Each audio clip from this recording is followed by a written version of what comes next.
Sizi sevgi ve saygılarımla selamlayarak 5. devrenin 2. senesini açıyorum.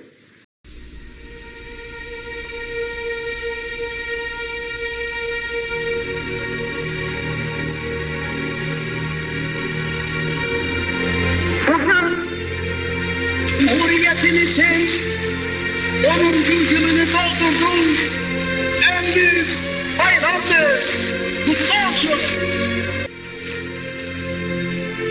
Buradaki muvaffakiyeti Türk milleti ve onun değerli ordusuna bizle beraber olarak azınlatıyoruz. Fakat yaptıklarımızı da kayıt veremeyiz. Çünkü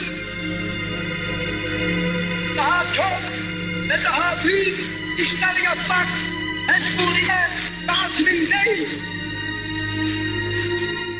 Yurdumuzu dünyanın en mamur ve en medeni devletleri seviyesinden çıkaracağız.